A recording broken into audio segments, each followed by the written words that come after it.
ചേച്ചിക്ക് തെറ്റി. നേരത്തെ ഒരു ഇന്റർവ്യൂവിൽ പറഞ്ഞിട്ടുണ്ട് എന്റെ മകന്റെ സ്ഥാനത്ത് ആങ്ങളുടെ മോനെ പോലും കാണാൻ പറ്റില്ല. പിന്നെ ചിലരൊക്കെ എങ്ങനെ മകനായി? ഓക്കെ, ഇത് പല പ്രാവശ്യം ഞാൻ പറഞ്ഞതാണ്.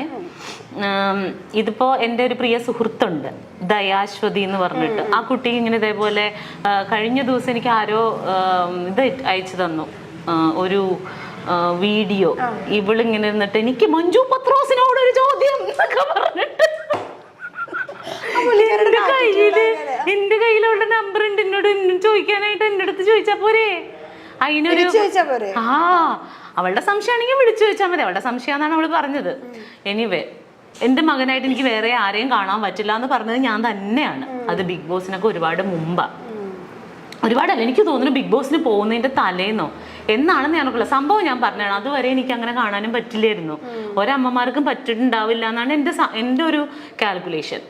അതെന്താന്ന് വെച്ചാൽ, നമുക്ക് പറയാനുണ്ടായ സാഹചര്യം, സുനിത ദേവദാസിന്റെ ഇന്റർവ്യൂലോ മറ്റോ ആണ് ഞാനത് പറഞ്ഞു എന്ന് തോന്നുന്നു. അവള് ഓൺലൈനിലോ മറ്റോ ഇന്റർവ്യൂ എടുത്താണ്, എന്താണെന്ന് എനിക്ക് കൃത്യമായിട്ട് ഓർമ്മയില്ല കേട്ടോ. അപ്പോൾ ഞാൻ പറയാനുണ്ടായ സാഹചര്യം ഇതേപോലെ, നമുക്കിപ്പം ഇത് കുറേ പേർക്ക് റിലേറ്റ് ചെയ്യാൻ പറ്റുമായിരിക്കും. നമുക്ക് എപ്പോഴും ഫോൺ കോളുകൾ വരും.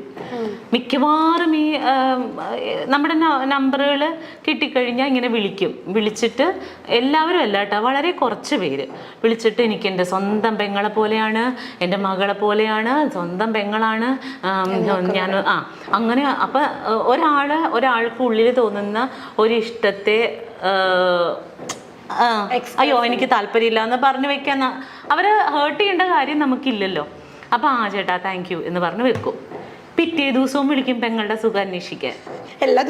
എല്ലാ ദിവസവും വിളിക്കും പെങ്ങളുടെ സുഖം അന്വേഷിക്കാൻ.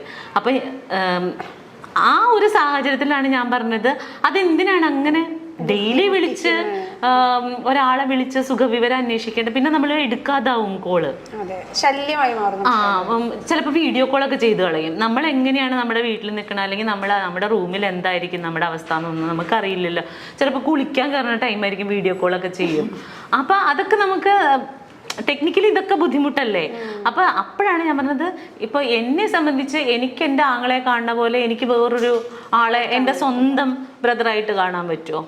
ഇല്ല, പറ്റില്ല. എനിക്ക് എൻ്റെ മകനെ പോലെ എനിക്ക് വേറൊരാളെ കാണാൻ പറ്റില്ല എന്ന് ആ സാഹചര്യത്തിലാണ് ഞാൻ പറഞ്ഞത്. ഓക്കെ, അതിനുശേഷം ഞാൻ ബിഗ് ബോസിൻ്റെ ഉള്ളിൽ പോയി. കുറേ ബിഗ് ബോസിന് അത് വേറൊരു ലൈഫാടാ. ഇപ്പോൾ കൊറോണ വന്നു, നമ്മുടെ വീട്ടിൽ TV ഉണ്ട്, മ്യൂസിക് സിസ്റ്റം ഉണ്ട്, നമ്മുടെ കുഞ്ഞുങ്ങളുണ്ട്, അച്ഛനുണ്ട്, അമ്മയുണ്ട്, നമുക്ക് ഇഷ്ടമുള്ള സാധനങ്ങൾ ഉണ്ടാക്കി കഴിക്കാം. കള്ളുകുടിക്കുന്നവർക്ക് വീട്ടിൽ മദ്യം ഉണ്ടെങ്കിൽ അതും കുടിക്കാം. ആർക്കും ഒരു പ്രശ്നം ഉണ്ടായിരുന്നില്ല. ആകെ നമുക്ക് പോകാൻ പറ്റാത്തത് നമ്മുടെ വർക്കിംഗ് സ്പേസിൽ പോകാൻ പറ്റുന്നില്ല, റോഡിലേക്ക് ഇറങ്ങാൻ പറ്റുന്നില്ല, കടകളിൽ പോകാൻ പറ്റുന്നില്ല. ഇതായിരുന്നു നമുക്കുണ്ടായിരുന്ന ബുദ്ധിമുട്ട്. ആ സമയത്ത് പോലും ആളുകൾ എന്തോരം ഫ്രസ്ട്രേറ്റഡ് ആയി. ഇതൊന്നുമില്ലാത്ത ഒരു സ്പേസിൽ പരസ്പരം പരിചയമില്ലാത്ത 16 പേര് ഒരുമിച്ച് ജീവിക്കുന്ന ഒരു വീട്ടിലാണ് നമ്മൾ കഴിയണത്. നമ്മൾ ഇതുവരെ എൻ്റെ ലൈഫിൽ എൻ്റെ 40ാമത്തെ വയസ്സിൻ്റെ ഇടയ്ക്ക് ഇതുവരെ ഞാൻ അങ്ങനെ ഒരു സിറ്റുവേഷൻ ഫേസ് ചെയ്തിട്ടില്ല. ഫേസ് ചെയ്തിരുന്നെങ്കിൽ എൻ്റെ അഭിപ്രായം ഒന്നും ഇതായിരിക്കില്ല. ഞാൻ അതുവരെ ഉണ്ടായിരുന്ന എൻ്റെ അഭിപ്രായം മുഴുവൻ മാറിപ്പോയി. കാരണം എനിക്ക് ഒന്നും ചെയ്യാൻ പറ്റണില്ല. എനിക്ക് മനസ്സിലാവണുണ്ട് എൻ്റെ തലയിലെ സ്ക്രൂ കഴിഞ്ഞ് വീഴുന്നത്. സീരിയസ്ലി ഞാൻ ഇങ്ങനെ. അപ്പൊ എൻ്റെ ഒരു ആഗ്രഹം, എനിക്ക് ബെർണാച്ചനെ കാണാൻ പറ്റില്ല. ദൈവം, എനിക്ക് അവൻ്റെ കൈയൊന്ന് അതിൻ്റെ ഇടയിൽ കൂടി ഒന്ന് കാണാൻ പറ്റുമായിരുന്നെങ്കിൽ ഞാനവിടെ നിന്ന് പൊട്ടിക്കരഞ്ഞിട്ടുണ്ട് കുഞ്ഞിനെ കാണാൻ പറ്റാതെ. കാരണം അപ്പൊ ചോദിക്കും നീ എന്തിനാ പോയെന്ന് ചോദിക്കും. ഞാൻ ഓർത്ത് എനിക്ക് ഈസി ആയിട്ട് അത് സർവൈവ് ചെയ്യാൻ പറ്റും എന്നാണ്. ഇന്നും ബെർണാച്ചനെ സ്കൂളിൽ പോയപ്പോൾ ഞാൻ ടോയ്ലറ്റിലിരുന്ന് കുറേ കരഞ്ഞു. വേറെ ഒന്നുമല്ല, ഞാൻ ഇന്ന് അവിടെ നിന്ന് പോരും, എനിക്കിന്ന് അവനെ കാണാൻ പറ്റില്ല. സ്കൂൾ വിട്ട് വന്ന് കഴിയുമ്പോൾ ഇനി ഞാൻ 10-15 ദിവസം കഴിയുമ്പോഴേ ടിഷ്യൂ തരും. സീരിയസ്ലി അല്ല, ഇത് കണക്കിലാക്കണ്ട. അപ്പൊ ഇനിയിപ്പോ ആൾക്കാർ സ്കൂളിൽ പോകുമ്പോഴും അമ്മ കരയുന്നു. അതല്ല അതിന്റെ ഫീല്. അവന് സ്കൂളിൽ പോയി, എനിക്ക് അവനെ ഡെയിലി കാണാൻ പറ്റില്ല. അപ്പോൾ ഇനിയിപ്പോൾ വൈകുന്നേരം സാധാരണ ഞാൻ ഇവിടെ ആണെങ്കിലും വീട്ടിലുണ്ടാവും ഞാൻ അവൻ വരുമ്പോൾ, അല്ലെങ്കിൽ രാത്രി ഞങ്ങൾ ഒരുമിച്ചാണ് ഉറങ്ങണത്. ഇന്ന് മുതൽ ഇനി അത് പറ്റില്ല. ഇന്നിപ്പോൾ ഞാൻ പോകുമല്ലോ. അപ്പം എനിക്ക് അവൻ പോകുമ്പോൾ ഒരു തിങ്ങലാണ്. ഇതിൻ്റെ 100 ഇരട്ടിയാണ് ഞാൻ ബിഗ് ബോസ് വീട്ടിൽ വെച്ച് അനുഭവിച്ചത്. അവിടെ വെച്ചിട്ടാണ് ഈവൻ ഫുക്രു, ഞാൻ പറഞ്ഞത് സത്യമാണ്, അവിടെ വെച്ചിട്ട് എനിക്ക് ബെർണാച്ചനായോ എന്നുള്ളതല്ല, ആ ഒരു സ്ഥലം ഫില്ല് ചെയ്യാൻ വേണ്ടിയിട്ട് ഈ കുട്ടി എന്നെ ഒരുപാട് ഹെൽപ്പ് ചെയ്തിട്ടുണ്ട്.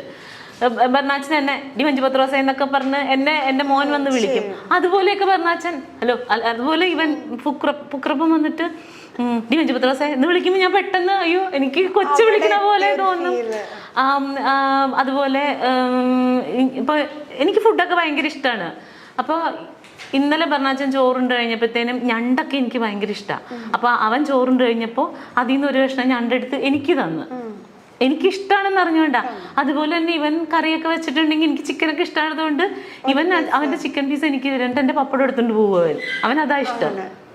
അപ്പോൾ അങ്ങനെയൊക്കെ അങ്ങനെ ഒരു റിലേഷൻഷിപ്പ് അവിടെ കിട്ടിയത് കാരണം എനിക്ക് പെട്ടെന്ന് ബർണാച്ചനായിട്ടാണ് റിലേറ്റ് ചെയ്യാൻ പറ്റുന്നത് അവനെ എന്ന് വിചാരിച്ചിട്ട്. അവൻ എൻ്റെ മകനായിട്ട് ഞാൻ ദത്തെടുത്തു എന്നല്ല അതിൻ്റെ അർത്ഥം. ഇതൊക്കെ സാമാന്യ ബോധമുള്ളവർക്ക് മനസ്സിലാകും, ഇല്ലാത്തവരോട് പറഞ്ഞിട്ട് കാര്യമില്ല. അപ്പോൾ ഇതിപ്പോൾ ദയക്കും കേൾക്കുകയാണെങ്കിൽ ദയക്കും കൂടി മനസ്സിലാവട്ടെ എന്ന് വിചാരിച്ചിട്ടാണ്. അല്ലാതെ ദയ അപ്പം അതിനകത്ത് ചോദിച്ചു എന്താണ് ഓന്ത് നിറം മാറുന്നത് പോലെ നിറം മാറുന്നവളാണോ എന്നൊക്കെ ചോദിച്ചു. ദയനോട് പറയണ ഓന്ത് നിറം മാറുന്ന പോലെ നിറം മാറിയതൊന്നുമല്ല, ഇതാണ് ഇതിൻ്റെ വാസ്തവം.